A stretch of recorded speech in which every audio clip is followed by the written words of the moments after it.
अच्छा विचार चल रहा था कि वह कई वर्षों तक सत्यकाम जाबाज उन 400 गायों के साथ बाहर रहा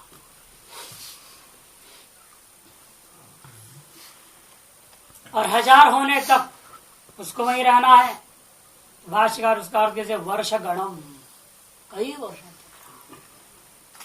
और कितना वर्ष कोई गिनती नहीं। 400 संख्या का पीछे भी रहस्य है। धर्म अर्थ काम मोक्ष चतुर्थ पुरुषार्थ सिद्धि के लिए चतुसंख्या लक्षित है। और चतुशतानी शत संख्या जो है त्रिविध पुरुषार्थों में आने वाले विविध प्रकार की सैकड़ों प्रकार की जो बाधाएं हैं, उन बाधाओं को वासनाओं के कारण से जन्म लेने वाले विभिन्न प्रकार की जो कामनाओं का, काम प्रवृत्तियों का नाश के लिए आवश्यक कर्म योग का द्योतक है। इसलिए चतुशतानी कही। और जब सहस्रत्व पूरा होगा तो सहस्र संख्या क्यों कहा गया? उसका संबंध जो है सहस्रार चक्र से। जब वास्तव में पूर्ण ज्ञान प्राप्ति होता है तभी सहस्रार चक्र का जागरण है। और जब यहाँ सहस्र संख्या पूरी होती तो उसको पूर्ण ब्रह्म का ज्ञान भी प्राप्त होगा। यदि उपासना परक होगा बाद में गुरु उसको पूरा करेंगे, लेकिन ज्ञान तो प्राप्त उसको हुआ। अतएव सहस्र संख्या का कथन किया। चतुर्विध पुरुषार्थों की सिद्धि में आने वाली सैकड़ों प्रकार के बाधाओं के कर्मयोग के द्वारा दूर करते हुए, नाश करते हुए सहस्रार चक्र की जागरण रूपी ज्ञानोदय का जो सिद्धांत को यहाँ पर प्रकाशित किया है। और जिस समय वह इसलिए 1000 पूरा होता है तो ऋषभ ने कहा कि भाई 1000 पूरा हो गया। तो उसी को आलम कर रहे हैं अगले खंड में। अतहीनम ऋषभाभ्युवाद सत्यकामा इति भगव इति प्रतिशुश्राव प्राप्तः सौम्य सहस्रगम समाह प्रापेनाचार्य कुलम। अतहीनम ऋषभाभ्युवाद, ऋषभ जो श्रेष्ठ है। वेद में ऋषभ कौन सा है? वेदों का वेद रूपी माता है, गो माता। उसका ऋषभ कौन है? ओम है। यश छंदसाम ऋषभ कहा कि नहीं कहा? छंदों का जो ऋषभ रूप है, जो सर्वरूप का स्वरूप को प्राप्त किया हुआ, वह प्रणव ही है। तो ओम रूपी ऋषभ ने कहा, हे सत्यकामा, उसे पूज्य भगवान आदेश दीजिए। और क्योंकि उपनयन संस्कार हो रखा था, निरंतर गायत्री का जाप करते रहा है। सकल मंत्रों का आदिभूता, सकल शब्द मात्र के कारणीभूत ओम को उच्चारण और नित्य करते रहा है। अथवा ओम ही ऋषभ माध्यम से, ऋषभ द्वारा, ओम रूपी ऋषभ ने ही, ऋषभ रूपी ओम ने कह दिया कि हे सत्यकामा। तो कहता भगवान पूज्य आप निवेदन करें, क्या बात है। जब उसने प्रतिशुश्रावा जवाब में सत्यकाम ने कहा आदेश दें, तब वह ऋषभ रूपी प्रणव कहता, हे सौम्या प्राप्त सहस्रगम स्मः। कहते भाई हम 1000 हो गए हैं, अर्थात सहस्र संख्या की पूर्ति हो चुकी है। जितनी भी बाधाएं थी सारी दूर हो गई इतने वर्षों में। तुम्हारे जो कर्म योग में जो निष्ठा है, गुरु आज्ञा का पालन ही मुख्य नहीं है। गुरु आज्ञा का पालन के साथ कर्म योग। गुरु आज्ञा की पालन तो किया, लेकिन करते वक्त उस आज्ञा पालन रूपी कर्म में किसी भी प्रकार की फलाकांक्षा नहीं थी। सर्व फलाकांक्षा रहित होकर के निश्चल निष्कपट निस्वार्थ भाव से उसने निरंतर कर्मयोग का अभ्यास किया है। उसी का नतीजा है कि सहस्रगण स्मा षट चक्र का भेदन पूर्वक सहस्र संख्या वाला जो सहस्र पद्म कहा जाता है, सहस्र कमल कहा जाता है, उसको हम प्राप्त कर गए। अर्थात तुमने प्राप्त करा दिया है। तुम्हारी ये जो साधना है वह साधना ने ही प्राप्त करा दिया है सत्संख्या को पूरा। इसलिए अब क्या होगा, प्रत्यन आचार्य कुलम। आप तो हमें कहाँ ले चलो, गुरुकुल में ले पहुंचा दो, गुरुकुल में ले जाओ, आचार्य कुल में ले जाओ। तो ठीक है, आचार्य कुल में पहुंचेगा। अर्थात क्या है, जिसके अंदर सहस्रार जागृत हो गया, पूर्ण ज्ञानोदय हो जाता है जैसे ही, तो आचार्य बनने योग्य हो जाता है। बाकी सब तो कचरे हैं, नहीं लघु पढ़ रहे हैं और पढ़ते पढ़ते लघु आचार्य भी हो गए, पूरा पढ़े भी नहीं लघु आचार्य, व्याकरण आचार्य हो जाते हैं। अपने आप को लिख देते हैं, शास्त्र पास होने से पहले लिख दिया उन्होंने शास्त्र करके। आचार्य परीक्षा भी नहीं दिए हैं, पहले से लिख देते हैं आचार्य। और एक महात्मा जाए तो पहले से महामंडलेश्वर लिख देते, और सारे लेटर जो आता तो परमार्थ में बड़े परेशान, ये कौन से नया महामंडलेश्वर आ गया। भगत जगत को सबको बोल दिया महामंडलेश्वर है, उन्हें क्या हमारा महामंडलेश्वर होता क्या है, उन्हें तो पता ही नहीं, बेचारे सीधे साधे भोले होते हैं। और उनको क्या है, सबका एड्रेस में से लिखा दिया उसने, जो भी एड्रेस पूछता है दे, लेटर पे लेटर, लेटर पे लेटर। परमार्थ में देख रहे हैं कहाँ से कौन से नया महामंडलेश्वर आ गया, शिव स्वरूप आचार्य जी, महावेदांत आचार्य है महामंडलेश्वर। तो ऐसे ऐसे भी दुनिया में लोग हैं, भविष्य में होने की संभावना को लेकर के अभी से ही उसमें जो है महिमान्वित हो जाते, तीनों अनुचित है। तो वो कहता है, वे ऋषभ ने ब्रह्मश्चे पादम ब्रवाणी इत्यादि तम एनम श्रद्धा तपोभ्याम सिद्धम, आगे ना, श्रद्धा और तप से जो सिद्ध है। वायु देवता दिक् संबंधी तुष्टा, जो दिक् संबंधी वायु देवता है वह प्रसन्न हो गया। प्रसन्न होने पर सतुष्टा सती ऋषभम अनुप्रविश्य ऋषभापन्न अनुग्रहाय अतहीनम ऋषभ अभ्युवाद, वह ऋषभ में अनुप्रवेश कर गया, अतः ऋषभ भाव को प्राप्त कर गया। कौन? दिक् संबंधी जो वायु देवता, वह अनुग्रह करने के लिए क्यों प्रवेश करके ऋषभापन्न हो गया? अनुग्रह करने के लिए ही हो गया। यहां पर भी वायु देवता से वही लक्षित है। शब्द, शब्द का माध्यम जो है वायु ही है। निशब्द स्थल में वायु आर पार नहीं हो सकता। इसलिए आकाश का कार्य है वायु, यथा तथा शब्द रूपी गुण भी है। इसलिए वायु से लक्षित यहाँ शब्द ही है, प्रणव ही है।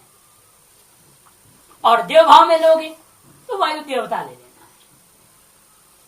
अनुग्रहाय, उस सत्य काम पर अनुग्रह करने के लिए, अतः एनम ऋषभो अभ्यवाद, उस भाव तद्भावापन्न होकर के वायु देवता ही या प्रणव ही बोलने लगा।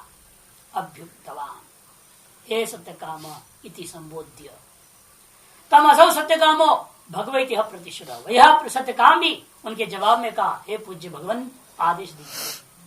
प्रतिवचनम ददौ, वैसे जवाब प्राप्त में सहस्र समः पूर्णात प्रतिज्ञा। कहते हैं भाई हे सौम्य, प्राप्त सहस्रम, सहस्रत्व संख्या को हम प्राप्त कर गए हैं। अर्थात तुम्हारी जो प्रतिज्ञा है गुरु आदेश के आधार पर तुमने स्वीकार किया था, वह प्रतिज्ञा पूरी हो गई। साध्यम व कार्यम पात्यम व शरीरम, पार्वती का भयंकर संकल्प था। सैकड़ों लोगों को भेजा गया, नारद जी तक पहुंच गए। अरे अरे कहाँ तुम हो, बेकार आदमी का पीछे पड़े हो। वो तो शिव जी तो स्मशानों में घूमता है और भसम भसम लगा रहता है, कोई ढंग का है नहीं, न कपड़ा है, कुछ कंगाल आदमी। ऐसे वैसे उल्टा सीधा खूब सुनाया ताकि उससे वो विरक्त हो जाए और छोड़ दे चक्कर। ऐसे ऐसे आ जाते हैं, नारद जैसे ऋषि पहुंच जाते हैं। और यहाँ तो कलियुगी ऋषि बहुत नारद नारायण नारायण करके पहुंच जाते हैं, इधर उधर लड़ाई झगड़ा लगा कर सारा काम खराब कर ही देते हैं। और उधर पार्वती कहते नहीं, कार्यम व साधेयम शरीरम व कार्य को सिद्ध करूंगी, अर्थात लक्ष्य को प्राप्त करूंगी। शिव मने कल्याण, मोक्ष, मुक्ति, उसी को मैं प्राप्त करूंगी। यावत मुक्ति प्राप्त नहीं होगी तब तक मैं अन्य चीजों को वर्ण नहीं करती हूँ। अर्थात सांसारिक किसी भी पदार्थ का वर्णन करने को तैयार नहीं। यह मूत्र लोक वितृष्टा वैराग्यम, ही तो कहा इस लोक के परलोक के सर्वत्र के विषयों के प्रति जो वितृष्णा है वही वास्तविक वैराग्य है। जब तक उससे वो प्रतिज्ञा नहीं है, प्रतिज्ञा ही है पूर्णत्व प्राप्ति की प्रतिज्ञा है, मुक्ति की प्राप्ति की प्रतिज्ञा है, वो जब तक संपन्न नहीं होता तब तक जो है हमें पीछे साधना से हटना नहीं है। इसे कहते श्रद्धा और तप रूपी साधना के माध्यम से कर्मयोग में निष्ठा रखने वाले शुद्ध काम का वह प्रतिज्ञा पूरा हो गया। अतः प्राप्त अस्मान आचार्य कुलम, इसलिए हम लोगों को अब आचार्य कुल को प्राप्त करा दो। सांड क्यों दिया संबोधन कहाँ दे रहे हैं? ऋषभ बोल रहा है, सांडी बोलेगा ना 1000 गाय को कौन पैदा कर रहा है? जब बाप बोलेगा कि बच्चे बोलेंगे हम 1000 हो गए हैं, जब बाप बोलेगा मैंने 1000 पूरा कर दिया। सांडी तो बाप है, गाय तो माँ है, और बच्चे पैदा पर गए 1000 पूरा कर गए। ये तो लौकिक दृष्टि में कथा दृष्टि हो गई, हमने तो आध्यात्मिक दृष्टि बता दिया आपको। किंच और वाक्यांतर से वही ऋषभ रूपा वायु देवता या प्रणव कहने लगे, ब्रह्मणश्चित पादम ब्रवाणी थी ब्रवी तुम्हें भगवान इति। तस्मै होवाच प्राचीदिक कला प्रतीचीदिक कला दक्षिणादिक कला उदीचीदिक कला एष वै सौम्य चतुष्कल पादो ब्रह्मण प्रकाशवान नाम। तो कहता है मैं ब्रह्म का तुम्हें एक पाद का वर्णन करने जा रहा हूं, इसलिए भाष्यकार दिक् संबंधी वायु देवता करके ले लिए, क्योंकि दिशाओं के बारे में उपदेश दिया जा रहा है। और प्रणव अपने ब्रह्म के एक पाद का वर्णन कर सकता है, प्रणव ही ब्रह्म है, वो चतुष्पाद ब्रह्म है। और प्रणव ही अब ऋषभ में प्रवेश कर गया, बाद में अलग अलग चीजों में प्रवेश करके उपदेश देंगे विभिन्न प्रकार से, अलग अलग पादों का वर्णन कर दिया जाएगा। ते पादम ब्रवाणी थी, मैं तुझसे परब्रह्म परमात्मा का एक पाद बतलाऊंगा, मैं सगुण ब्रह्म का ही वर्णन करूंगा। तो कहता है ऐसे कह जाने पर सत्यकाम ने कहा, ब्रवीतो में भगवान, हे पूज्य भगवान आप मुझे जो है उस एक पाद को उपदेश दीजिएगा, अवश्य बताइए। तब उस सांड रूपी देवता ने कहा, तस्मै स होवाच किम पूर्वाचने पूर्व दिक एक कला है, पश्चिम दिक दूसरी कला है, दक्षिण दिक तीसरी कला है और उत्तर दिशा चौथी कला है। ये सौम्या एष वे चतुष्कल पादो ब्रह्मण, बस यही ब्रह्म के चतुष्कलाओं से युक्त एक पाद है समझो। और इसकी उपासना किस नाम से करनी है? प्रकाशवान नामक 4 कलाओं वाला यह है समझना। इस तरह ब्रह्म के अन्य 3 पाद भी 4-4 अवयव वाले हो जाएंगे, 4 चौका 16 हो जाएगा। 16 कला वाला सगुण ब्रह्म का उपासना का उपदेश मिल रहा है। भाष्यकार किंचा अहम ब्रह्मण परस्य, उस परब्रह्म परमात्मा का निर्गुण निराकार के अंदर जो परिकल्पित चतुष्पाद रूपा जो सगुण ब्रह्म वाला है, उस सगुण ब्रह्म के बारे में तेवने तुभ्यम पादम ब्रवाणी कथयानी, तुम्हारे लिए मैं उसके एक पाद का कथन करने जा रहा हूँ।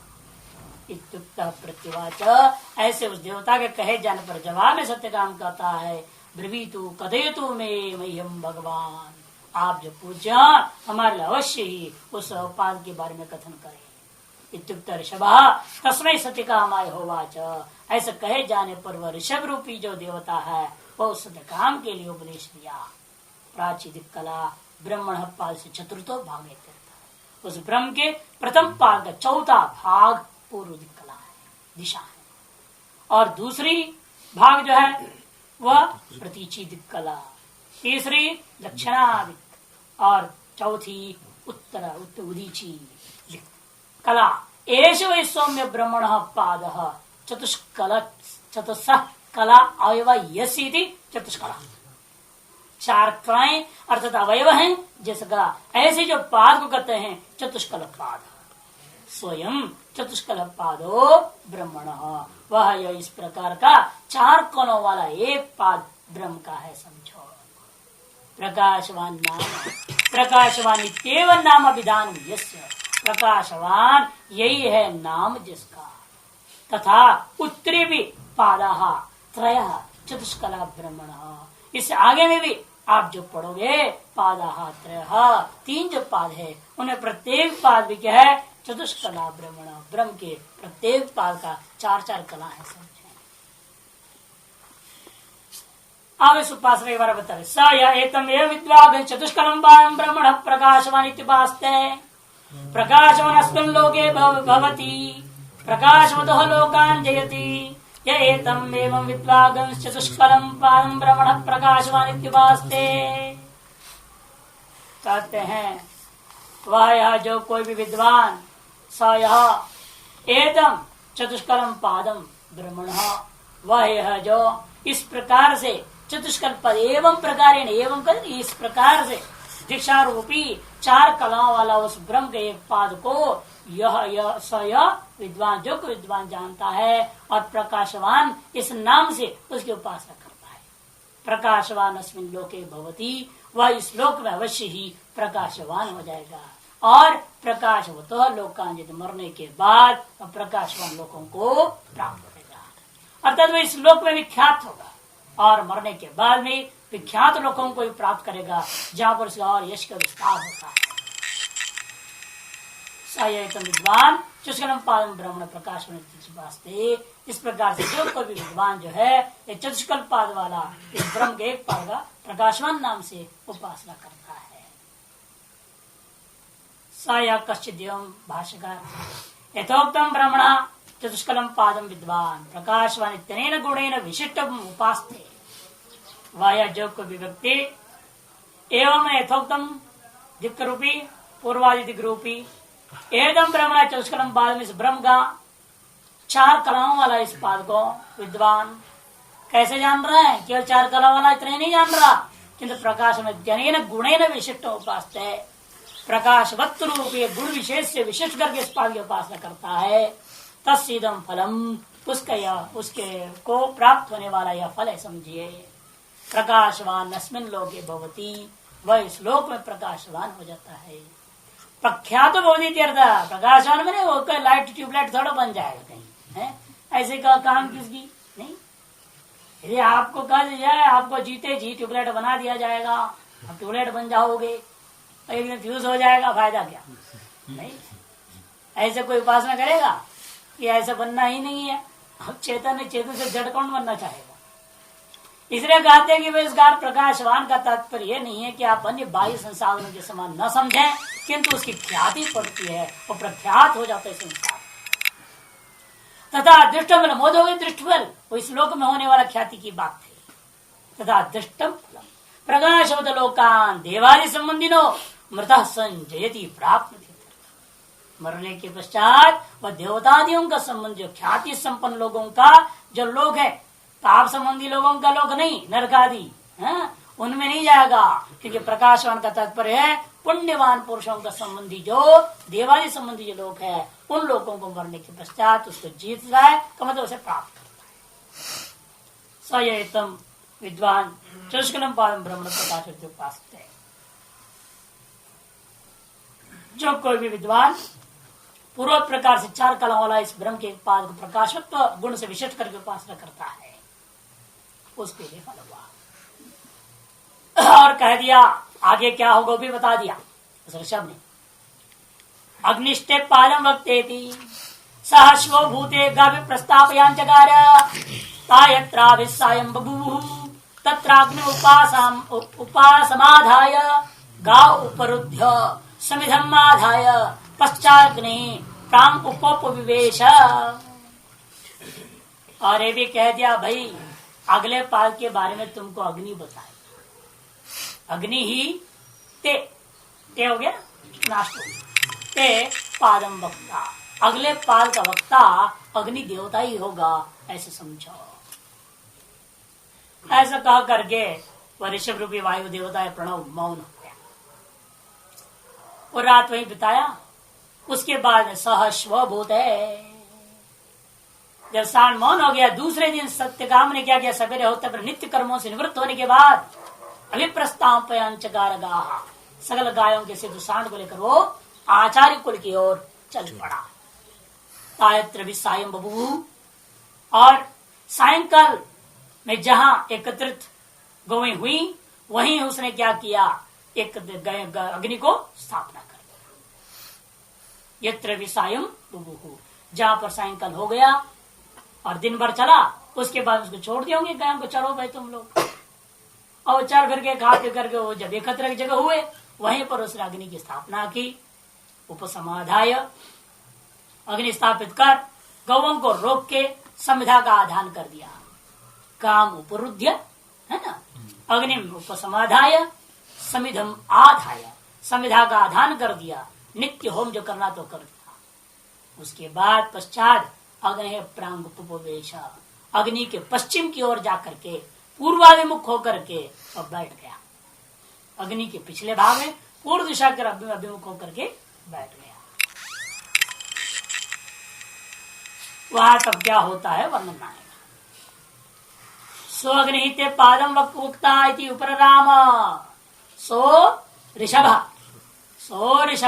वह ऋषभ ने अग्नि जो है ना तुम्हारे पाद के अगले पाद के कथन करने करेगा, ऐसे कह करके उपराम को प्राप्त कर। तब सत्य कामो स्वभूत, वह सत्य काम यह सवेरा होती परिध्यो, अगले दिन शाम के समय उसने उपदेश दिया। इसका मतलब रात भर सो गया, उसी का चिंतन करते रहा। उस एक पाद ब्रह्म का चिंतन करते करते करते करते करते सोया कहाँ हो, रात भर उसी पाद का चिंतन। इसका तात्पर्य क्या है, ब्रह्म का एक पाद ये चारों दिशाएं, ये किस रूप का होगा, चिंतन किया। देख कोई एक पाद कह दिया गया और उसकी चार दिशाओं को चार कलाओं के रूप में कह दिया, ऐसे क्यों कह रहा है? चिंतन किया उसने देखा विचार करके कि जो कुछ भी संसार विराट रूप का सगुण साकार ब्रह्म है, स्थूल भी, वह भी कहाँ है, इन चार दिशाओं में, इससे बाहर कुछ नहीं। तो चिंतन करता है इसलिए कि भाई वाकई में इस सगुण साकार स्थूल जो विराट रूप है वह इन दिशाओं के अंतर्गत होने के नाते एक दिशा ही उस ब्रह्म के पाद है। पादों से भूतानि त्रिपाश्याम देवी कहा है, तो निश्चित वो यही पाद है जिसमें समस्त भूत विराजमान है। वो दिशा के रूप में देख लो, चाहे आकाश में दिक्क और आकाश को तादात्म्य करना पड़ेगा, दिक्क और काल को तादात्म्य करना पड़ेगा। कहते काल में ये सब है, दिशा में ये सब है, आकाश में ये सब है। इसलिए ब्रह्म का यही एक प्रथम पाद हो सकता है जो स्थूल से हमें सूक्ष्म की ओर जाना है, सूक्ष्म से कारण की ओर जाना है, कारण से तुर्य की ओर जाना है। अतएव जो इस मार्ग में सबसे पहला जब पाद है वह स्थूल संबंधी उपदेश था। ऐसा खूब चिंतन करके जब समझ गया तब तक सवेरा हो गया। दूसरे दिन का जब सुबह हो गया तो नैतिकम कृत्वा, नित्य कर्म होता है, लघु शंका शौच आदि किया, दंत मंजन कर दिया, स्नान आदि क्रियाकलाप निपटा करके अब नित्य होम के लिए तैयारी कर दिया और संध्या वंदन पूजा पाठ कर करके वहां से निकल पड़ा। गा अभिप्रस्थापयांचकार, गौं को जो है आचार्य कुलम प्रति अभिप्रस्थापयांचकार, आचार्य कुल की ओर अब ले चला। शनैश्चरन्त्य, आचार्य कुल अभिमुख्य प्रस्थिता, वह धीरे धीरे चलती हुई आचार्य की कुल की ओर अभिमुख होकर के चल पड़ी। यत्र यस्मिन् देश अभी सायं निशायाम अभिसंभूः एकत्र आभिमुख्य संभूता। इस प्रकार से उनको जब आचार्य कुल की ओर हाँक दिया वो सब अपने इधर उधर बिखर गए। और सीधे थोड़ी चलेंगे आचार्य की, डायरेक्ट सीधे, कोई सुपरफास्ट ट्रेन है? वो गाने हैं, वो अपने चलते फिरते चलेंगे धीरे धीरे धीरे। अब धीरे धीरे खाते पीते शाम होने लगा तो इकट्ठे हुए और उनका पीछा करता करते भी चल रहा था। तो जहाँ वे सारे के सारे इकट्ठे हो जाते शाम को, वहां पर उसने क्या किया, तत्र अग्निम उपसमाधाय, वह अग्नि को समाधान किया। लेकिन उपसमाधान करने से पहले क्या गा उपरुद्ध, विपरीत क्रम में बोल दिया श्रुति ने, गौओं को पहले रोक दिया, उनको बिठा करके फिर उसने अग्नि का स्थापना करी, फिर संविधाओं को आहरण करके नित्य होम उसने निपटाया। संविधम आधाय, कितनी बड़ी साधना है, यहाँ थोड़ा सा वेदांत कोई अंग्रेजी में पढ़ा लिखा रहता है, इतने में वो सब छोड़ देता है। संध्या पूजा पाठ कुछ नहीं, हम ब्रह्मास्मि, क्या बात है, क्यों करना है, क्या जरूरत है करने की, हम ब्रह्म है, वो हम भ्रम है, वो भ्रम थोड़ी है, पागल। अब यहाँ देखिए, एक पागल का भी ज्ञान देवता स्वयं दे दिया, फिर भी नित्य कर्मों को त्याग नहीं रहा है। यावत तुर्यानुभूति नहीं होती है, अपने आप छूटेगा पानी, भूति हो गई तो छूट जाएगा। क्यों छोड़े पहले से जबरदस्ती, स्वतः ही कर्म छूटनी चाहिए, धीरे धीरे धीरे करते करते निष्कर्मणता अपने आप आ जाती। भले सारे कर्म करेगा, बाह्य कर्म करेगा, बाकी कर्म करते रहता है, लोग संग्रह में वापिस जैसे जब कर्म से जो हो रहा है सब कुछ करते रहेगा, इन कर्म नहीं करेगा। क्यों, उसको न कर्म में मोह है न अकर्म में मोह है, उसको तो केवल ज्ञान में मोह है ना। तो वो स्थिति एक अलग चीज है, उससे पहले ही त्यागना उचित नहीं। इसे जानकर श्रुति बात को बताई हुई है कि उसने जो नित्य कर्मों को हवन आदि करते रहा।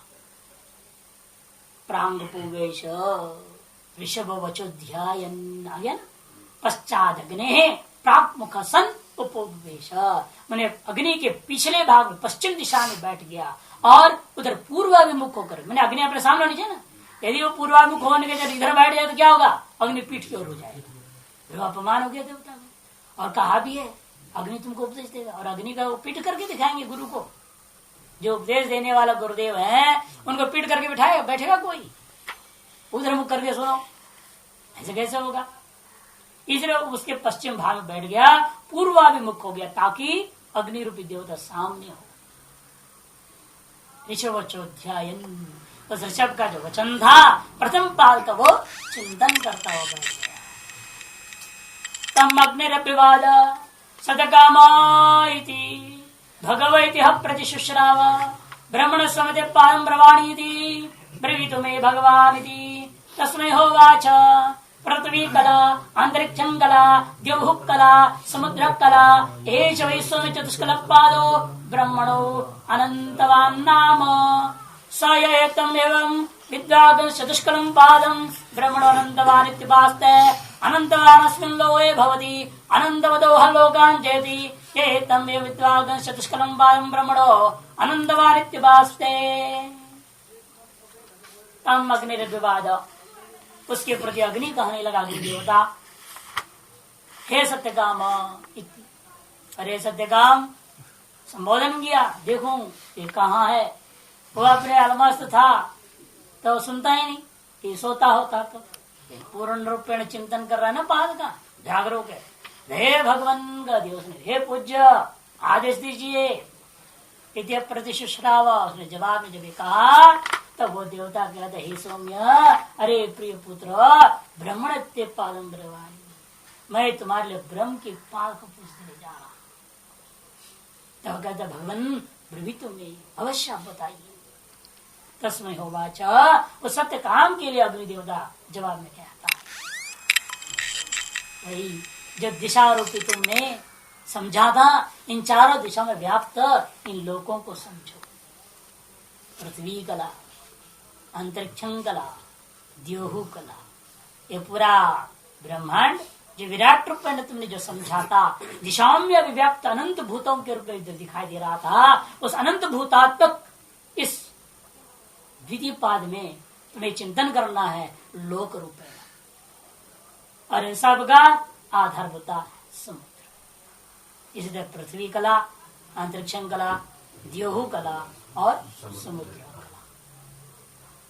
एष हे सौम्य चतुष्कल पादो, बस हे सौम्य यही है ना चतुष्कला वाला या दूसरा पाद ब्रह्म का, इसलिए इसका नाम भी अनंतवान, अनंत जीवों को धारण करने वाला लोक रूपिया पाद, अनंत जीवों का आश्रय होता दिक् रूपा पाद पहले आपने देखा था, सर्वाश्रय सर्वसामान्य अधिष्ठान रूपा था, अब विशिष्ट अधिष्ठान रूपा है। पूर्व में सामान्य अधिष्ठान कथन हुआ और अब विशिष्ट अधिष्ठान, अलग अलग प्रकार के, सामान्य रूप में सकल भूतों का देखा और अब नहीं, पृथ्वी कुछ अलग प्रकार के भूतों का अधिष्ठान है, अंतरिक्ष लोक कुछ अन्य प्रकार के भूतों का अधिष्ठान है। जो लोग के बारे में तो कहना है क्या है, उत्कृष्ट भूतों का। और इन सभी लोकों का भी आश्रय ये सब कहाँ है, स्थापित कहाँ किया था, उस भगवान ने जल समुद्र में डूब गया था, सब कुछ पृथ्वी के सहित सारा का सारा भीतर में था, उसको ऊपर उठाया वरारूपी भगवान। इसलिए कहते कि देखो यह ब्रह्म का दूसरा पाद को चार कला वाला दूसरा पाद समझो। और इसमें अनंत जीव अनंत रूपेण विद्यमान लोकत्रय अभिव्याप्त होकर स्वादिष्ठान समुद्र में प्रतिष्ठित होकर के विद्यमान इन लोकों में अनंत जीव होने के नाते इसको अनंतवान नाम समझना। स्वपुण्य पाप कर्म रूपी यश ख्याति प्रकाश आप पूर्व पाल का आपने देखा, और अब स्वकृत संख्या मात्र को लेकर के अनंत कथन करता है। अनंत जीवों की ऐश को लिया, जो ऐश है जो ख्याति है उसको लेकर के, और अब उन्हीं अनंत जीवों का संख्या को लेकर, इसलिए इसका नाम अनंतवान, अनंतवत्व गुण वाला ये दूसरा पाद। सएतम एवं विद्वान, इसलिए वह यह जो कोई विद्वान एवं इस प्रकार से पूर्वोक्त एतम चतुष्कर्म पादम ब्रह्मण, ब्रह्म की चार कला वाले दूसरे पाद को अनंतवत्व गुण से उपासना करता है, वह इस लोक में अनंतवान अस्मिन् लोके भवति। निश्चित रूप से वह इस लोक में अनंत गुण वाला हो जाता है, अनंत गुण वाला होगा। एक दो गुणों के अभिमान से आदमी चकनाचूर हो रहा है, बड़ा अपने आप को मान रहा है। एक दो गुण हुआ नहीं और दूसरे कुछ नहीं समझता, अरे हमारे जैसे गुणवान पुरुष कोई नहीं। ऐसे ऐसे लोग भी आते हैं, महाराज हमने तो स्वप्न में कोई पाप किया नहीं, इतनी गारंटी से बोल देते हैं, इतनी गारंटी से कहते हैं, उन्हें पता ही नहीं इसका मतलब पाप क्या होता है। एक बार ऐसे बहुत एक बार व्यक्ति कई बार आया, बोला, हमने कहा तुम जानते हो तुम्हारा जीना ही पाप है? क्या ये क्या आपने कह दिया? हाँ, मैं तुम्हारा जीना भी पाप है। तुम्हारा जीने से ना कितना खर्चा हो रहा है पता है धरती का?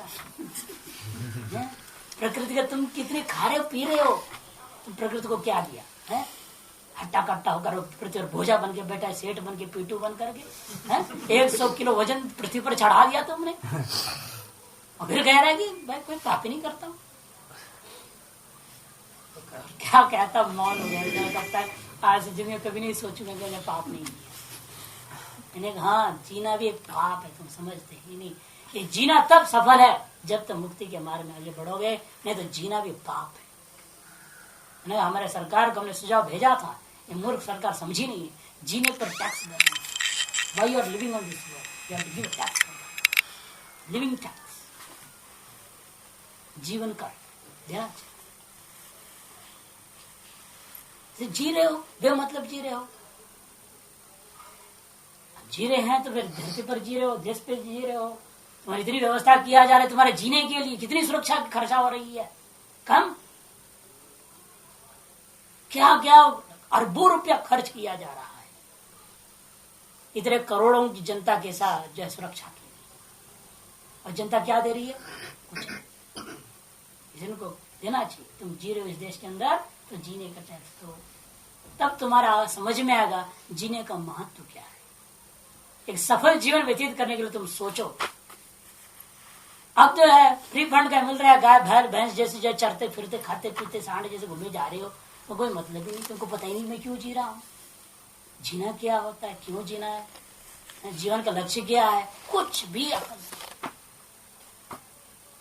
और कोई कुछ करने बोलो समय नहीं है, इससे आसान बात है। तुमको विश्वास नहीं, तुमको श्रद्धा नहीं शास्त्र पे, कुछ कर्म करने की बात नहीं, केवल ऐश करने की बात, मौज मस्ती करने की बात है। बाकी सब के लिए समय रहता है, जब तब भजन के लिए समय नहीं। ये कोई जीवन है? मैंने कहा ऐसे लोगों को ज्यादा टैक्स नहीं चाहिए, इसे टैक्स का नियम बनना चाहिए।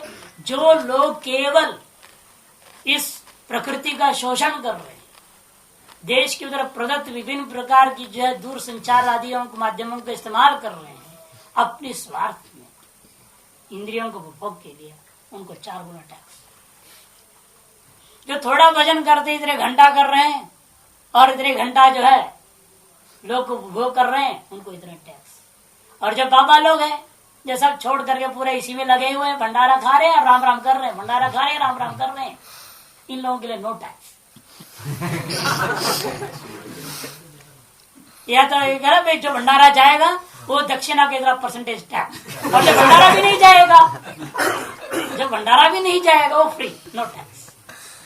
टैक्स देना चाहिए, नो टैक्स। और जो भंडारा भी नहीं जाएगा अगर उनको देना पड़ेगा, जीवन भत्ता सरकार की तरफ से जीवन की भत्ता देनी पड़ेगी, क्योंकि ये तो बच्चों को पैदा कर रहे हैं, नहीं जनसंख्या को बताने में बहुत सहयोग दे रहे हैं सरकार का, नहीं सहयोग दे रहे हैं आप लोग, बहुत सहयोग।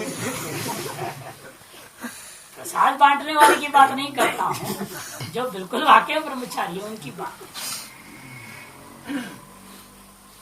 तो इसीलिए कहना है कि भाई जो उसके बाद अनंत गुणों वाला हो जाता, किंचित गुण वाला नहीं रह जाता, और मरने के बाद भी अनंत गुणों से युक्त महान लोगों को प्राप्त कर।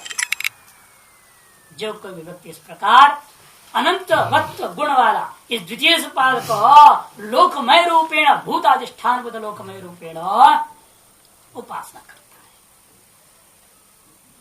भाष्य का तम अग्निर्विवाद सत्यकाम संबोध्य तमसो सत्यकाम भगवती प्रतिशुश्राव प्रतिवचनम ददो। अग्नि देवता उसके प्रति कहा, हे सत्यकाम करके संबोधन किया। तब जवाब में उस अग्नि देवता के प्रति सत्यकाम कहता है, हे भगवान करके जो है जवाब में कहा, प्रतिवचन दिया।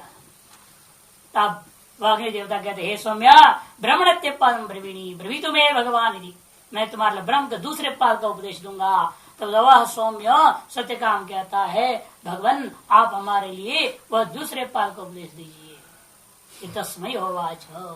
तब उस सत्यकाम के लिए अग्नि देवता उपदेश देता है, पृथ्वी कला अंतरिक्ष कला देव कला समुद्र कला यदि आत्मगोचरम एव दर्शनम अग्निरब्रवीत।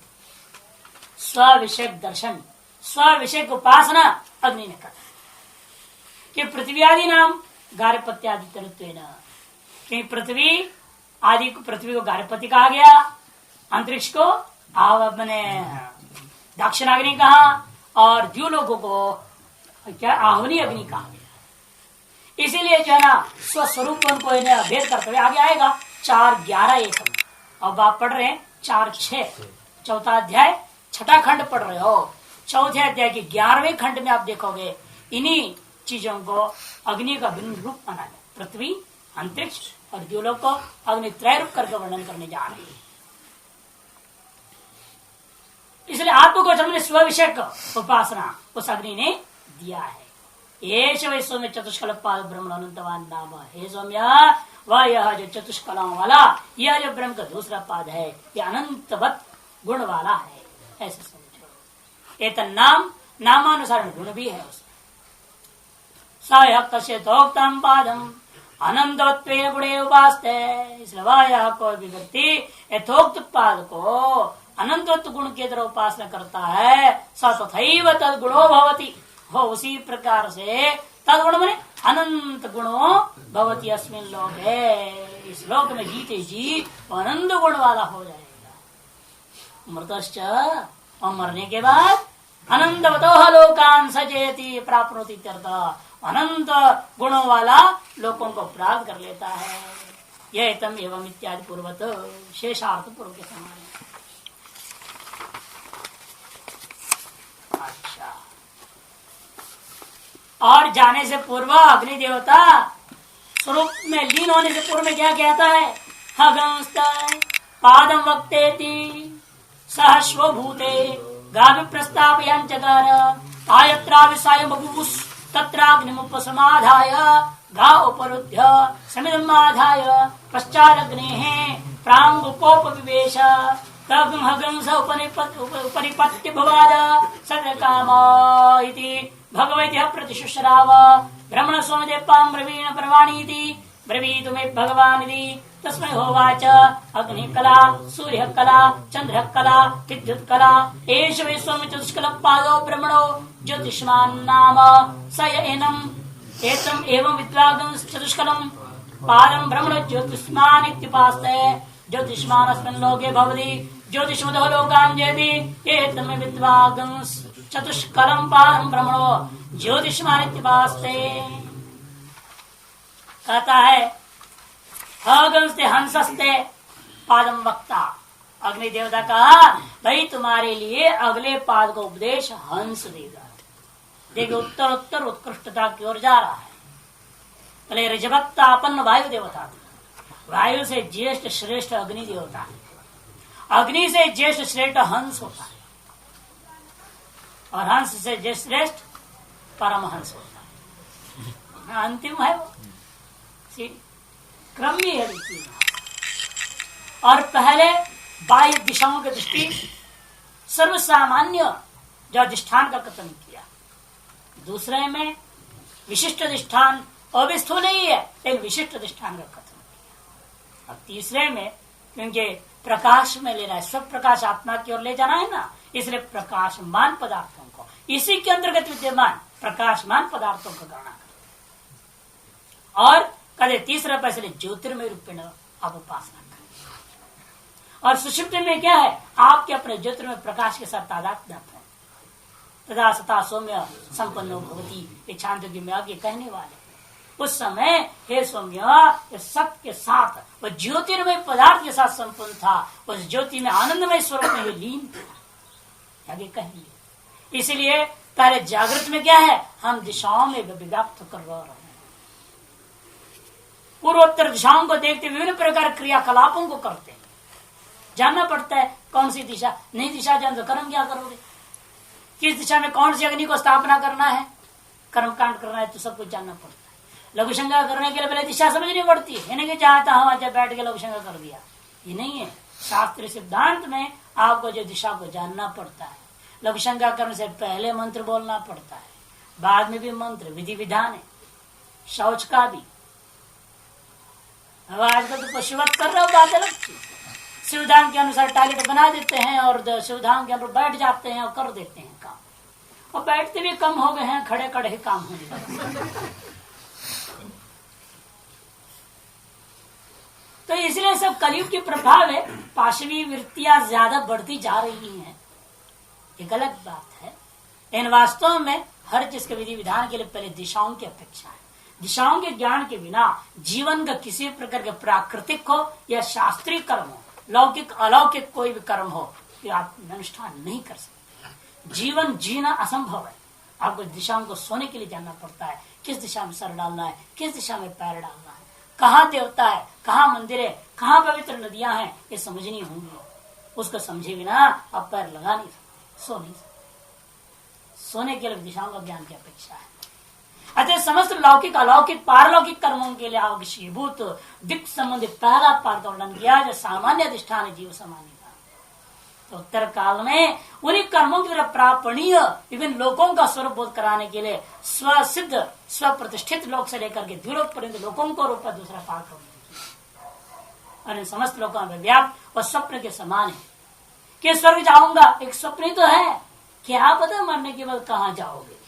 इन कर्मों को करते करते वेद में निष्ठा रखता हुआ स्वर्ग प्राप्ति के लिए ही सभी के सभी अपना जीवन यापन करते हैं। इसे मरने के बाद सभी कहते मेरा बाप स्वर्गवासी हो गया, कोई नहीं कहता मेरा बाप नरकवासी हो गया, बाप पिता, कोई नहीं कहता। जैसा भी पापी होगा तब भी यही कहेगा कि ये जो है वैकुंठवासी हो गए, कैलाशवासी हो गए, स्वर्गवासी हो गए, यही कहा जाता है। इसे स्वप्न तो लिया, पहला वाला पाद जागृत पाद, दूसरे वाला स्वप्न पाद, और तीसरा ज्योतिर्मय पदार्थ में कुछ ही नहीं है। अतएव ज्योतिर्मय पाद या तीसरा पाद है ज्योतिष्मान पाद, मत गुण को लेकर कह रहा है। उस पाद के बारे में हंस तुम्हें उपदेश देगा, ऐसे कहकर अग्नि मौन जब हुआ तो शिवभूत है। फिर वहां से वो चल पड़ा। जिस दिन जब शाम आई तो वहां शाम तक उसने इकट्ठा होकर के गायों को जैसे इकट्ठा हुई, शाम के समय उसने अग्नि की स्थापना किया। स्थापना करने के बाद उन संविधान के द्वारा नित्य कर्म कांड किया। दो पादों का ज्ञान वाला है, फिर भी नित्य कर्मों को कर रहा है। पश्चात अग्नि प्रांग पोविशा, फिर अग्नि के पिछले भाग में खड़े होकर के अग्नि जो पूर्व उसकी उपदेष्टा है उसका स्वसम्मान पूर्वक जो है पूर्वाभिमुख होता हुआ ध्यान कर रहा है। उस प्रथम द्वितीय पाद जैसा आपने सुना उसी प्रकार चिंतन करता हुआ बैठा होगा। हंस उपनिपत्य तम प्रति हंस उपनिपत्यवाद। उसके सामने में, उसके पास में एक हंस कूदते हुए पक्षी के रूप में वह देवता उपनिपत्य आकर के विवाद कथन करने लगा। क्या कथन कर रहा है? सत्यकाम ने संबोधन किया पहले, ये सत्यकाम, क्योंकि ध्यान मग्न था और सीधा थोड़े कुछ बोला जाएगा। पहले उनके ध्यान को बहिर्मुख करना पड़ेगा, तोड़ करके स्व की ओर आकृष्ट कर लेना पड़ेगा। अतएव जो इसने क्या किया, हे सत्य काम करके संबोधन दिया। इति भगवत प्रतिशुश्राव। सौम्य सत्यकाम ने जवाब में कहा, हे भगवान आदेश दीजिए। तब कहता, हे सौम्य ब्रह्मण तिप्पान ब्रवाणी, हे सौम्य मैं तुम्हारे लिए ब्रह्म की तीसरी पाद का उपदेश देने वाला हूँ। द्रवीत में भगवान थी, उसने ठीक है आप जो है मेरे लिए उपदेश दीजिएगा पूज्य भगवान। तब तस्मै होवाच, सत्यकाम के लिए जवाब में वह हंसरूपी देवता कहता है, अग्नि कला, सूर्य कला, चंद्र कला, विद्युत कला, सब प्रकाशमय पदार्थ। पहले भी प्रकाशवान था और यह ज्योतिषमान में अंतर क्या है? वहां प्रकाशत्व गुण लिया या ज्योतिषमत्व गुण ले रहे हो, दोनों में अंतर क्या है? तब भाष्यकार ने वहां क्या कहा था? प्रख्याति, और यहाँ कहेंगे दीप्ति। प्रख्याति और दीप्ति बहुत अंतर। ख्याति एक वायु स्थूल श्रोतव्य पदार्थ है और दीप्ति स्वस्वरूप निष्ठ वस्तु। शरीर आदि सभी में एकदम रूप विषय हो गया। ख्याति शब्द, ख्याति तो सुनते हो, अरे ये तो बहुत बड़े ज्ञानी है, बहुत बड़े विद्वान है, बहुत बड़ा धार्मिक है, बहुत अच्छा महात्मा है, ये सब क्या है? ख्याति। ये श्रोतव्य है और दीप्ति श्रोतव्य नहीं, दर्शनीय है। और दीप्ति भी आत्म संबंधी दीप्ति का वर्णन किया जाए, जो सभी लोकों में विभिन्न उपाधियों के माध्यम से स्पष्ट है, प्रकाशित हो रहा है। उन सोपाधिक ज्योतिर्मय पदार्थ ब्रह्म का वर्णन कर रहे हैं। ये भगवान दसवें वाच अग्नि सुगर इत्यादि, हे सौम्य यही है ऐसा चतुष्कल पाद ब्रह्मण, ब्रह्म का वह यह चार कणों वाले तीसरा पाद समझो। और ज्योतिषमान नाम, इसका जो ज्योतिषमत्व गुण विशिष्ट होने से ज्योतिषमान नाम से इस कला को समझो, इस पाद को समझो। सयतम विद्वान, वह सय विद्वान, वह जो विद्वान, एतम चतुष्कलम पादम ब्रह्मण एवं विद्वान, इस चतुष्कला वाले तीसरे पाद ब्रह्म को इस प्रकार से जानकर उपासना करता है। कैसे? ज्योतिषमान उपासते, ज्योतिषमत्व गुण से उपासना करता है। ज्योतिषमदोह लोकान ज्योति, वह निश्चित से ज्योतिर्मय लोगों को प्राप्त, इस लोक में रहता हुआ दीप्तिमान होता है और दीप्तिमान लोगों को वह प्राप्त कर लेता है। सयतम विद्वान चतुष्कलम पादम ब्रह्म ज्योतिषमद उपासते। भाष्यकार स्वग्नि हंसः ते पादम वक्ता उपराम, वह अग्नि देवता हंस तुम्हें अगले पाद को उपदेश देगा ऐसे कहा करके उपराम को प्राप्त कर गया। और हंस या प्रगण आदित्य ही लेना, आदित्य रूपी देवता। शौक्ल्या पतन सामान्याच्छ, दो हेतु दिया कि एक तो शुक्ल है और दूसरा पतन, उड़ के आ रहा है, सूर्य भी उड़ रहे, उड़ चली रहा है निरंतर। एकमेव नित्यमेव विचारित्वेन ऋषति गच्छति एक ऋषि सूर्य आदित्य, निरंतर गमन करने वाला, आकाश में पतन करने के स्वभाव वाला होने से वह पक्षी का धारण करके आया हुआ है आदित्य रूपी देवता। शौक्ल्यात और पत्र सामान्य सलाशोपदित्य समानम, बाकी मंत्रार्थ समान है।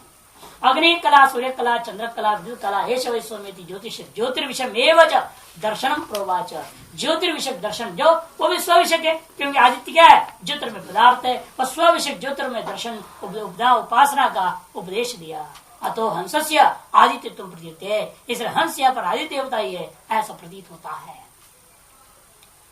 विद्युत फलम, हरिदर्श उपासना का फल क्या है? ज्योतिषमान दीप्ति युक्त अस्मिन लोके भवति। आगे दीप्ति युक्त अस्मिन लोके भवति, दीप्ति विशेष युक्त हो जाता है इस लोक में। चंद्रादित्यादि नाम ज्योतिषमत मृत्या लोकान जयति, मरने से चंद्रादित्य जो ज्योतिर्मय लोक है उन्हीं लोकों को प्राप्त करता है। समान उत्तरम शेष शब्दार्थ समान ही है।